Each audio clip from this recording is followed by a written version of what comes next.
Indian യുവാക്കളുടെ ഹീറോയാണ് Lawrence Bishnoi. ഇന്ത്യയുടെ ശത്രുക്കളെ തെരഞ്ഞുപിടിച്ച് ലോകത്തിൻ്റെ ഏതു ഭാഗത്ത് പോയാലും വെടിവെച്ച് കൊല്ലും ബിഷ്ണോയുടെ ഗ്യാങ്ങുകൾ.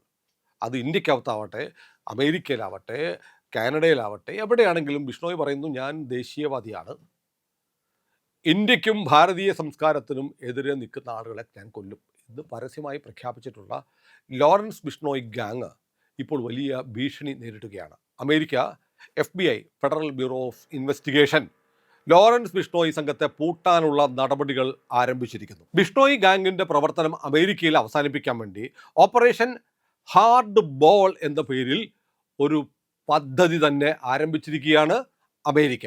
മാത്രമല്ല, ബിഷ്ണോയുടെ വലങ്കയായ ഗോൾഡി ബാറിനെ പിടികൂടുന്നവർക്ക് അല്ലെങ്കിൽ വിവരം നൽകുന്നവർക്ക് $50,000 ഇനാമും പ്രഖ്യാപിച്ചു. 24 പേരെ അറസ്റ്റ് ചെയ്തു. 11 പേരെ കാലിഫോർണിയയിൽ നിന്ന്, പിന്നെ ഒരാളെ ഇന്ത്യാനയിൽ നിന്ന്, ഒരാളെ ജോർജിയയിൽ നിന്ന്, ഇതിനു മുമ്പ് 7 പേരെ കസ്റ്റഡിയിലെടുത്തിട്ടുണ്ട്. 7 പേരെ ഇനി അമേരിക്കയ്ക്ക് വേണം. അതിൽ 7 പേർ അമേരിക്കയിൽ തന്നെയുണ്ട്, പിന്നെ 2 പേർ ഇന്ത്യയിലുണ്ട്, ഒരാൾ യൂറോപ്പിലുണ്ട്. ഇവരെ പിടികിട്ടാനുണ്ട് എന്ന് ഫെഡറൽ ബ്യൂറോ ഓഫ് ഇൻവെസ്റ്റിഗേഷൻ അല്ലെങ്കിൽ FBI പറയുന്നു. ഇതാദ്യമായിട്ടാണ് ഒരു ഇന്ത്യൻ നേതാവിൻ്റെ നേതൃത്വത്തിലുള്ള ഗാങ്സ്റ്റർ അല്ലെങ്കിൽ ഭീകര സംഘമെന്നോ ഗുണ്ടാ സംഘമെന്നോ അധോലോകമെന്നോ ഒക്കെ പറയട്ടെ, അത്തരമൊരു സംഘത്തിനെതിരെ വ്യാപകമായ വേട്ട അമേരിക്ക നടത്തുന്നത്. കാരണം വേറൊന്നുമല്ല, കാനഡയിൽ വെച്ച് ഹർദീപ് സിംഗ് നിജ്ജാർ എന്ന് പറയുന്ന ഇന്ത്യ വിരുദ്ധനായ ഖലിസ്ഥാൻ ഭീകരനെ ലോറൻസ് ബിഷ്ണോയ് ഗാങ് വെടിവെച്ചു കൊന്നു. അതിൻ്റെ പേരിൽ ഇന്ത്യയും കാനഡയും തമ്മിലുള്ള ബന്ധം പോലും വല്ലാതെ വഷളായി. ജസ്റ്റിൻ ട്രൂഡോ കാനഡിയൻ പ്രധാനമന്ത്രിയായിരിക്കുമ്പോൾ ഇത് ലോറൻസ് ബിഷ്ണോയ് ഗാങ്ങിനെ ഉപയോഗിച്ച്, റോയെ ഉപയോഗിച്ച് അജിത് ഡോവൽ മോദിക്കും അമിത്ഷായ്ക്കും വേണ്ടി നടത്തിയ കൊലപാതകമാണെന്ന് പരസ്യമായി പറയുന്ന സാഹചര്യമുണ്ടായി. ഇന്ത്യയും കാനഡയും തമ്മിലുള്ള ബന്ധം വരെ വല്ലാതെ വഷളായി. അപ്പോൾ ലോകത്തുള്ള വിവിധ ഏജൻസികൾ, FBI പോലുള്ള ഏജൻസികൾ ഗുണ്ട അല്ലെങ്കിൽ ഗ്യാങ്സ്റ്റർ, അതും അല്ലെങ്കിൽ ഭീകരൻ എന്ന് പറയുന്ന, അപ്പോൾ ലോറൻസ് ബിഷ്ണോയ് ഗാങ്ങിനെ ഏതാണ്ട് ഭീകരന്മാരെ പോലെയാണ് ഇപ്പോൾ കാനഡ കൈകാര്യം ചെയ്യുന്നത്. കാനഡയിലെ ജസ്റ്റിൻ ട്രൂഡോ സർക്കാർ കൈകാര്യം ചെയ്തിരുന്നത്. അങ്ങനെ ഒരു ഇന്ത്യക്കാരൻ നയിക്കുന്ന ഒരു ലോകവ്യാപകമായ നെറ്റ്വർക്ക് അമേരിക്കയ്ക്ക് പോലും ഭീഷണിയായിരിക്കുന്നു എന്ന് കണ്ടാണ് അമേരിക്ക ഈ വേട്ട ആരംഭിച്ചിരിക്കുന്നത്. ഏതായാലും ഒരു കാര്യം ഉറപ്പാണ്, ലോറൻസ് ബിഷ്ണോയ് എന്ന് പറയുന്ന ചെറുപ്പക്കാരൻ വളരെ ഹാൻസമാണ്.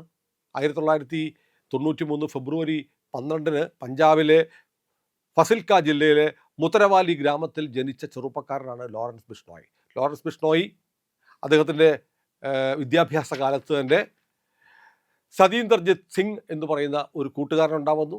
ആ കൂട്ടുകാരനാണ് പിന്നീട് ഇപ്പോൾ അമേരിക്ക തലയ്ക്ക് $50,000 വിലയിട്ടിരിക്കുന്ന ഗോൾഡി ബാർ എന്ന ബിഷ്ണോയുടെ വലങ്കൈ. ബിഷ്ണോയെ നിങ്ങൾക്ക് വേണമെങ്കിൽ ഒരു ഗുണ്ട എന്ന് പറയാം. ഇവിടെ ബിഷ്ണോയ് ഗാങ് ഇന്ത്യക്ക് വേണ്ടിയും ഹിന്ദുക്കൾക്ക് വേണ്ടിയും സംസാരിക്കുന്നത് കൊണ്ട് ഈ നാട്ടിലെ പൊളിറ്റിക്കൽ ഇസ്ലാമുമായി ബന്ധപ്പെട്ട ആളുകൾക്ക് ബിഷ്ണോയെ ഇഷ്ടമല്ല. ലോറൻസ് ബിഷ്ണോയ് ഒരു ഭീകരനാണ് എന്നവർ പറയാറുണ്ട്. അതെന്തെങ്കിലും ആവട്ടെ, പക്ഷേ നിങ്ങൾ വിചാരിക്കുന്ന പോലെ ഒരു ഗതിയുമില്ലാത്ത കുടുംബത്തിൽ പറഞ്ഞ ആളൊന്നും അല്ല, ഒരു വിദ്യാഭ്യാസവും ഇല്ലാത്ത ആളൊന്നും അല്ല ലോറൻസ് ബിഷ്ണോയ്. LLB ബിരുദധാരിയാണ്, നിയമ ബിരുദധാരിയാണ്. 100 ഏക്കർ ഭൂമി ഉണ്ടായിരുന്ന ഒരു ധനിക കർഷക കുടുംബത്തിലാണ് ജനിച്ചത്. ഹരിയാനയിലെ ഒരു പോലീസ് കോൺസ്റ്റബിൾ ആയിരുന്നു ലോറൻസ് ബിഷ്ണോയുടെ അച്ഛൻ. അദ്ദേഹത്തിൻ്റെ സഹോദരൻ അൻമോൾ ബിഷ്ണോയും ഇതുപോലെ ചില സർക്കാരുകളുടെ, ഇന്ത്യയിലെയും വിദേശത്തെയും കാനഡയിലെയും അമേരിക്കയിലെയും ഒക്കെ സർക്കാരുകളുടെ നോട്ടപ്പുള്ളിയാണ്, കേസിൽ പെട്ടിട്ടുമുണ്ട്. അപ്പോൾ ഏതായാലും ഇവർ ചെയ്യുന്നത് എന്താണ്? ഇവർ ചെയ്യുന്ന പ്രവൃത്തി മറ്റു പല രാജ്യങ്ങൾക്കും അംഗീകരിക്കാൻ കഴിയുന്നില്ലെങ്കിലും ഇന്ത്യക്കാരായ നമ്മൾക്ക് അത്ര വലിയ ദേഷ്യമൊന്നും തോന്നുന്നില്ല. കാരണം ഇന്ത്യയുടെ ശത്രുക്കളെ കൊല്ലുന്നവരെ, അജ്ഞാതൻ എന്ന് പറയുന്ന ആളെപ്പോലും നമ്മൾ സ്നേഹിക്കുന്നുണ്ട്. ആരാണെന്നറിയില്ല, എവിടുത്തുകാരനാണെന്നറിയില്ല, പേരുപോലും അറിയില്ല. അങ്ങനെയുള്ള ആളുകളെ സ്നേഹിക്കുമ്പോഴാണ് നമ്മുടെ മുമ്പിൽ ഒരു മനോഹര ബിംബമായി ലോറൻസ് ബിഷ്ണോയ് വന്നു നിൽക്കുന്നത്. ഈ ലോറൻസ് ബിഷ്ണോയ്ക്ക് ഈ ലോറൻസ് എന്നുള്ള പേര് വന്നത് എങ്ങനെയാണെന്ന് ചോദിച്ചാൽ, അദ്ദേഹത്തിൻ്റെ സുഹൃത്തായിരുന്നു British officer Henry Lawrence. Henry ലോറൻസിനെ പോലെ നല്ല വെളുത്ത കുട്ടി ജനിച്ചപ്പോൾ ബിഷ്ണോയുടെ അച്ഛൻ തൻ്റെ സുഹൃത്തായ ബ്രിട്ടീഷ് ഓഫീസറുടെ പേര് ആ കുട്ടി കിട്ടു, ചുമ്മാ ലോറൻസ് എന്ന് വിളിച്ചു. പേരിട്ടതല്ല, ബിഷ്ണോയ് എന്നാണ് പേര്, ലോറൻസ് എന്ന് വിളിച്ചു. അങ്ങനെയാണ് ലോറൻസ് ബിഷ്ണോയ് എന്നുള്ള പേരുണ്ടാവുന്നത്. ലോറൻസ് ബിഷ്ണോയ് ഏറ്റവും കൂടുതൽ ശ്രദ്ധിക്കപ്പെടുന്നത് സൽമാൻ ഖാനുമായിട്ടുള്ള വൈരത്തിൻ്റെ പേരിലാണ്. സൽമാൻ ഖാനോടുള്ള വൈരം എന്ന് പറയുന്നത് ശത്രുത വെറുതെ ഉണ്ടായതൊന്നുമല്ല. സൽമാൻ ഖാൻ ബിഷ്ണോയിയുടെ കൂടെ സിനിമയിൽ അഭിനയിക്കാൻ വരാത്തത് കൊണ്ടോ ബിഷ്ണോയ് പറഞ്ഞ എന്തെങ്കിലും കാര്യങ്ങൾ ചെയ്യാത്തത് കൊണ്ടോ അല്ല. ബിഷ്ണോയ് വിഭാഗം എന്ന് പറയുന്നവർ വൈഷ്ണവ ആരാധനാ രീതിയുള്ള ഒരു ഹിന്ദു വിഭാഗമാണ്. രാജസ്ഥാനിലും ഹരിയാനയിലും അങ്ങനെയുള്ള ചില സംസ്ഥാനങ്ങളിലൊക്കെ അത്യാവശ്യം ചില മേഖലകളിൽ ഇവരുണ്ട്. ഇവർ കൃഷ്ണമൃഗത്തെ ദിവ്യമായി കരുതുന്നുണ്ട്. സൽമാൻ ഖാനും സംഘവും മദ്യപിച്ച് കൃഷ്ണമൃഗത്തെ വേട്ടയാടി. കൃഷ്ണമൃഗത്തെ വേട്ടയാടിയ സൽമാൻ ഖാനെ കൊല്ലുമെന്ന് ലോറൻസ് ബിഷ്ണോയി സംഘം പരസ്യമായി പ്രഖ്യാപിച്ചു. ലോറൻസ് ബിഷ്ണോയി പ്രഖ്യാപിച്ചു. പലതവണ സൽമാൻ ഖാനെ കൊലപ്പെടുത്താനുള്ള ശ്രമം നടത്തിയിട്ടുണ്ട്. സൽമാൻ ഖാന് നേരെ ആക്രമണം ഉണ്ടായിട്ടുണ്ട്, വീടിന് നേരെ ആക്രമണം ഉണ്ടായിട്ടുണ്ട്. അതിനുശേഷം കേന്ദ്ര സർക്കാർ ഏർപ്പെടുത്തിയിട്ടുള്ള ഇസഡ് സുരക്ഷാ സന്നാഹത്തിലാണ് സൽമാൻ ഖാൻ സഞ്ചരിക്കുന്നത്. അല്ലെങ്കിൽ സൽമാൻ ഖാനെ കൊല്ലാതിരിക്കണമെങ്കിൽ തനിക്ക് അബദ്ധം പറ്റി ബിഷ്ണോയി സമുദായത്തോട്, വിഷ്ണുവിനെ ആരാധിക്കുന്ന ഈ സമുദായത്തോട് മാപ്പ് പറയണം എന്നായിരുന്നു ബിഷ്ണോയിയുടെ ആവശ്യം. പക്ഷേ ഇന്ന് വരെ അങ്ങനെ മാപ്പൊന്നും പറയാൻ താൻ തയ്യാറല്ല എന്ന് നിലപാടിലാണ് സൽമാൻ ഖാൻ. അതേ തുടർന്ന് സൽമാൻ ഖാനെ കൊന്നിരിക്കും എന്നുള്ള നിലപാടുമായിട്ട് മുന്നോട്ട് പോവുകയാണ് ലോറൻസ് ബിഷ്ണോയി. ലോറൻസ് ബിഷ്ണോയെ കുറിച്ച് പറയുന്ന ലോകത്തിൻ്റെ പല ഭാഗങ്ങളിലായി ഏതാണ്ട് 5000-ഓളം ഷാർപ്പ് ഷൂട്ടർമാർ ബിഷ്ണോയി സംഘത്തിലുണ്ട് എന്നാണ് കഥ. എക്സാജറേറ്റഡ് ആണോ എന്നെനിക്കറിയില്ല. പക്ഷേ ലോകത്തിൻ്റെ ഏത് മൂലയിലും ബിഷ്ണോയി വിചാരിച്ചാൽ എന്തും നടക്കും. വെടിയുണ്ടകൾ നമ്മൾ പ്രതീക്ഷിക്കാത്ത കോണിൽ നിന്ന് പാഞ്ഞു വന്ന് തലച്ചോറും നെഞ്ചിൻ കൂടും തകർത്തു പോകുന്ന അനുഭവങ്ങൾ ഒരുപാടുണ്ട്. മഹാരാഷ്ട്രയിലെ NCP നേതാവായ സിദ്ദിഖിയുടെ കൊലപാതകം, ബാബാ സിദ്ദിഖി കഴിഞ്ഞ 2024 ബോംബെയിൽ വെച്ച് നടന്നത്. പിന്നെ സുഖദേവ് സിംഗ് ഗോഗ്മേദിയുടെ കൊലപാതകം 2021, സുഖദൂൽ സിംഗ് ഗില്ലിൻ്റെ കൊലപാതകം. ഇതെല്ലാം ലോറൻസ് ബിഷ്ണോയ് ഗാങ് ഏറ്റെടുക്കും. ഇത് ചെയ്തിട്ട് അവർ പറയും ഞങ്ങളാണ് ഇത് ചെയ്തത് എന്ന് പറയുന്നൊരു സ്വഭാവം ബിഷ്ണോയ് സംഘത്തിനുണ്ട്. ബാബാ സിദ്ദിഖിയുടെ കൊലപാതകമാണ് കഴിഞ്ഞ ഇടയ്ക്ക് ഏറ്റവും വലിയ വിവാദമായത്. കാരണം സൽമാൻ ഖാനുമായി വളരെ അടുപ്പമുണ്ടായിരുന്ന ആളാണ് ബാബാ സിദ്ദിഖി. അവിടുത്തെ വലിയ നേതാവായിരുന്നു, NCPയുടെ വലിയ നേതാവായിരുന്നു. പക്ഷേ അയാളെ ഹോട്ടലിൽ നിന്ന് ഇറങ്ങി വരുമ്പോഴത്തേക്ക് കാറിലിരുന്ന് വെടിവെച്ച് കൊന്നു. അതിനു മുമ്പ് സിദ്ധ മൂസേവാലയുടെ കൊലപാതകം 2022 മെയ് 29 നടന്നു. ഗോൾഡി ബ്രാർ അതിന് ഉത്തരവാദിത്തം ഏറ്റെടുത്തു. എന്നിട്ട് മാത്രമല്ല, ഞങ്ങൾക്ക് വളരെ വേണ്ടപ്പെട്ട ഒരാളായിരുന്ന വിക്കി മധുഖേരയുടെ കൊലപാതകത്തിൻ്റെ പ്രതികാരമായിട്ടാണ് മൂസേവാലയെ കൊലപ്പെടുത്തിയതെന്ന് ഗോൾഡി ബ്രാറിൻ്റെ സ്റ്റേറ്റ്മെൻറ്റും വന്നിരുന്നു. അപ്പോൾ ചെയ്യുന്ന കാര്യങ്ങൾ ചെയ്തിട്ട് അന്തസ്സായിട്ട് പറയുന്നവരാണ് ലോറൻസ് ബിഷ്ണോയ് സംഘം. അപ്പോൾ ലോറൻസ് ബിഷ്ണോയ് സംഘത്തിൻ്റെ ഒരു പ്രധാനപ്പെട്ട രീതി എന്ന് പറഞ്ഞാൽ അനീതിക്കും അക്രമത്തിനും എതിരെ നിലപാടെടുക്കുക, ഇന്ത്യക്കെതിരെ ഹിന്ദുക്കൾക്കെതിരെ നിലപാടെടുക്കുന്ന, ഭാരതീയ സംസ്കാരത്തിനെതിരെ നിലപാടെടുക്കുന്നവരെ ഞങ്ങൾ ഫിനിഷ് ചെയ്യും എന്ന് പറഞ്ഞിട്ടുണ്ട്. അതുകൊണ്ട് വടക്കേ ഇന്ത്യയിൽ, പ്രത്യേകിച്ച് രാജസ്ഥാൻ പോലെയുള്ള സ്ഥലങ്ങളിലൊക്കെ പെൺകുട്ടികളുടെ ടീഷർട്ടിൽ ലോറൻസ് ബിഷ്ണോയുടെ ചിത്രമുണ്ട്. അങ്ങനത്തെ ടീഷർട്ട് വിൽക്കുന്നതിനെതിരെ കേസൊക്കെ വന്നിരുന്നു. പക്ഷേ അവിടുത്തെ ചെറുപ്പക്കാർ, പ്രത്യേകിച്ച് പെൺകുട്ടികൾ, ബിഷ്ണോയിയുടെ ചിത്രമുള്ള ടീഷർട്ട് ഇട്ട് നടന്നാൽ പൂവാലന്മാർ തിരിഞ്ഞു പോലും നോക്കത്തില്ല. കാരണം ബിഷ്ണോയിയുടെ പടം കണ്ടാൽ മൂത്രമൊഴിച്ചു പോകുമാർ. കാരണം പേര് കേട്ടാൽ പോലും കിടുകിട വിടക്കുന്നവർക്ക് ബിഷ്ണോയുടെ ചിത്രം കണ്ടാലോ. സ്ത്രീകൾക്ക്, പെൺകുട്ടികൾക്ക് അഭിമാനത്തോടെ, അന്തസ്സോടെ, ഭയം കൂടാതെ തെരുവിലിറങ്ങി നടക്കാൻ ബിഷ്ണോയുടെ ഒരു പടം മതി എന്ന് വടക്കേ ഇന്ത്യയിൽ വിചാരിക്കുന്നുണ്ടെങ്കിൽ ബിഷ്ണോയി വെറും ഒരു വില്ലനാണോ എനിക്കറിയില്ല.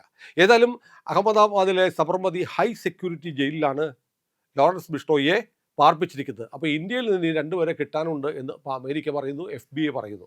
ആ രണ്ടുപേരിൽ ഒരാൾ ഉറപ്പാണ്, ലോറൻസ് ബിഷ്ണോയിയാണ്. അമേരിക്കയ്ക്ക് വേണം ബിഷ്ണോയിയെ വിചാരണ നടത്താൻ വേണ്ടി വന്നാൽ തൂക്കിക്കൊല്ലാൻ. പക്ഷേ ഇന്ത്യ വിട്ടുകൊടുക്കുമോ എനിക്കറിയില്ല. ഇപ്പോഴും ബിഷ്ണോയിയെക്കുറിച്ചുള്ള ആക്ഷേപം ലോകത്തിൻ്റെ പല ഭാഗത്തും എന്തു ചെയ്യണമെന്ന് ബിഷ്ണോയി ഉത്തരവിടുന്നു, നടപ്പാക്കുന്നു. ബിഷ്ണോയി എവിടെയാണ്? അഹമ്മദാബാദിലെ സബർമതി ഹൈ സെക്യൂരിറ്റി ജയിലിൽ. അവിടെ ഇരുന്ന് എങ്ങനെയാണ് ഉത്തരവുകൾ നടപ്പാക്കാൻ?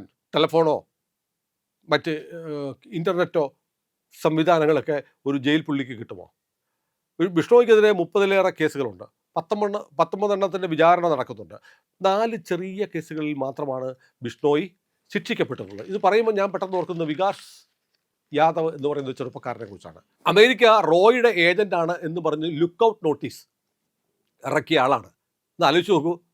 ലോകത്തിലെ ഏറ്റവും വലിയ ചാര സംഘടനയാണ് CIA എന്ന് അവകാശപ്പെടുന്ന അമേരിക്ക പറയുന്നു, ഞങ്ങളുടെ മണ്ണിൽ വന്ന്, അമേരിക്കയിൽ വന്ന് റോ ഓഫീസറായ വികാസ് യാദവ് ഗുർപത്വന്ത് സിംഗ് പന്നുവിനെ കൊലപ്പെടുത്താൻ ശ്രമിച്ചു.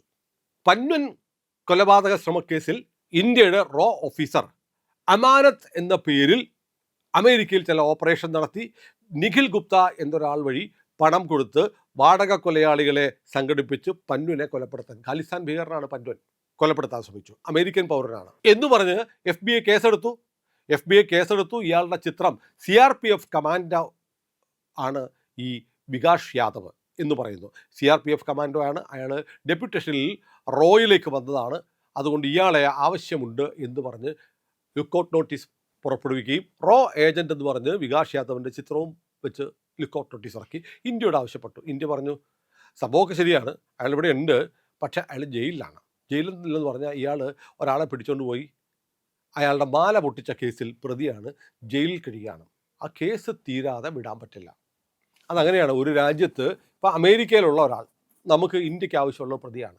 അയാളെ ആവശ്യപ്പെടുമ്പോൾ അമേരിക്കയിലെ ഏതെങ്കിലും കോടതിയിൽ അയാൾക്കെതിരെ കേസിൻ്റെ വിചാരണ നടക്കുന്നുണ്ടെങ്കിൽ ആ കേസ് തീർപ്പാകാതെ അയാളെ വിടാൻ പറ്റില്ല. അതാണ് നിയമം. അപ്പോൾ ഇന്ത്യയിൽ വികാസ് യാദവ് എന്ന് പറയുന്ന CRPF കമാൻഡോ ആയിരുന്ന, പിന്നീട് റോ ഏജന്റ് എന്ന് അമേരിക്ക പറയുന്ന, FBI പറയുന്ന ചെറുപ്പക്കാരൻ ഇവിടെ ഒരു മാല പൊട്ടിക്കൽ കേസിൽ പ്രതിയാണ്, ജയിലിലാണ്. ആ കേസ് തീരാതെ വിടാൻ പറ്റില്ല എന്ന് ഇന്ത്യ അമേരിക്കയെ അറിയിച്ചു. അതോടെ അമേരിക്കയുടെ ആവശ്യം അവസാനിച്ചു കേട്ടോ. പക്ഷെ ഞാൻ ആലോചിക്കാറുണ്ട്, CRPFൻ്റെ കമാൻഡോ ആയ റോയിലാണെന്നൊക്കെ പറയുന്ന ഒരാൾ ഒരു മാല പൊട്ടിക്കാനൊക്കെ നടക്കുമോ? എന്തോ ഏതോ എന്തെങ്കിലും ആവട്ടെ. നമ്മൾ ഈ പണ്ട് അരക്കൻ ആർമിയെ കുറിച്ച് പറയുമ്പോൾ അരക്കൻ ആർമിയെ വള്ളിച്ചെരുപ്പ് ഇട്ട് കീറിയ ഉടുപ്പ് ഇട്ട് സാധാരണ തോക്കും പിടിച്ച് നടക്കുകയായിരുന്നു. അവർക്ക് ഇന്ത്യ ഒരു കപ്പൽ നിറയെ ഉരുളക്കിഴങ്ങ് കൊടുത്തതിന് ശേഷം അവർ ബുള്ളറ്റ് പ്രൂഫ് ജാക്കറ്റ് ഇടുന്നു, അവരുടെ ആധുനിക ആയുധങ്ങൾ വരുന്നു, അവരുടെ രൂപഭാവമൊക്കെ മാറി. ഉരുളക്കിഴങ്ങ് കഴിച്ചാൽ നല്ല ആയുധങ്ങളും നല്ല ബുള്ളറ്റ് പ്രൂഫ് ജാക്കറ്റും ഒക്കെ കിട്ടുമെന്ന് ചില ആളുകൾ തമാശയായി ചോദിക്കുന്നത് പോലെ. ഏതായാലും സ്വർണ്ണമാല മോഷ്ടിക്കുന്ന കേസിൽ ഇയാൾ പ്രതി ആയതുകൊണ്ട് വിട്ടുകൊടുക്കാൻ പറ്റില്ല എന്ന് നമ്മൾ പറഞ്ഞു. അതുപോലെ ആവുമോ ബിഷ്ണോയിയെ അമേരിക്കയ്ക്ക് ആവശ്യമുണ്ട് എന്ന് പറഞ്ഞ് 2 പേർ ഞങ്ങൾക്ക് വേണം, 2 പേരും ഇന്ത്യയിലാണ്. ആ 2 പേരിൽ രണ്ടാമൻ അൻമോൾ ബിഷ്ണോയി ആണോ അതോ ഗോൾഡി ബ്രാർ ആണോ എന്ന് വ്യക്തമായിട്ടില്ല. ഏതായാലും ലോറൻസ് ബിഷ്ണോയി എന്ന് പറയുന്ന ഇന്ത്യയിലെ പ്രതി, ഇന്ത്യയിലെ ഹീറോ, ഇന്ത്യയിലെ ഇവരൊക്കെ പറയുന്ന പോലെ ഇന്ത്യയിലെ രഹസ്യാന്വേഷണ ഏജൻസികളുടെ ഒരു ടൂൾ അമേരിക്കയ്ക്ക് വേണം എന്ന് അമേരിക്ക ആഗ്രഹിച്ചാൽ ഇന്ത്യ അത് കൊടുക്കുന്ന കാലമൊക്കെ കഴിഞ്ഞു എന്നത് അമേരിക്കയ്ക്ക് ഇനിയും മനസ്സിലായിട്ടില്ല എന്ന് തോന്നുന്നു. ഏതായാലും ലോറൻസ് ബിഷ്ണോയിയെക്കുറിച്ച് ആരെന്തു പറഞ്ഞാലും ലോറൻസ് ബിഷ്ണോയി ഒരു ഭാരതീയനാണ്, ഇന്ത്യക്കാരനാണ്. ഇന്ത്യയിലെ ഒരുപാട് ചെറുപ്പക്കാർ അയാളെ പ്രതീക്ഷയോടെ കാത്തു സൂക്ഷിക്കുന്നുണ്ട്. ഇന്ത്യ എന്ന് പറയുന്ന രാജ്യത്തെ നശിപ്പിക്കാൻ, രാജ്യത്തെ വെട്ടിമുറിക്കാൻ, രാജ്യത്തിൻ്റെ ഐക്യത്തിനും അഖണ്ഡതയ്ക്കുമെതിരെ ഒന്നും അയാൾ ഇന്നേ വരെ ചെയ്തിട്ടില്ല എന്നും മാത്രമല്ല, ഇന്ത്യക്കെതിരെ നിലപാടുകൾ എടുക്കുന്നവരെ ഞാൻ തട്ടും എന്ന് പരസ്യമായി പറയുകയും ചെയ്തിട്ടുള്ള ആളാണ് ലോറൻസ് ബിഷ്ണോയി. ഏതായാലും അമേരിക്ക ബിഷ്ണോയിക്ക് വേണ്ടി കാത്തിരിക്കുന്നു. ഇന്ത്യ എന്തു പറയുമെന്ന് നമുക്ക് കാത്തിരുന്ന് കാണാം. പ്രിയമുള്ളവരെ, ഏറ്റവും കൗതുകരവും നിങ്ങൾക്ക് താല്പര്യമുള്ളതുമായ വാർത്തകളുമായി ഇന്ത്യ ലൈവ് നിരന്തരം നിങ്ങളുടെ മുന്നിൽ വരുന്നുണ്ട്. നിങ്ങൾ ചാനൽ കാണുന്നുമുണ്ട്. പക്ഷെ ചിലരൊക്കെ നമ്മുടെ ചാനൽ കണ്ടിട്ട് അത് സബ്സ്ക്രൈബ് ചെയ്യാൻ മറന്നു പോകുന്നുണ്ട്. ഒന്ന് ചെയ്തേക്കണേ.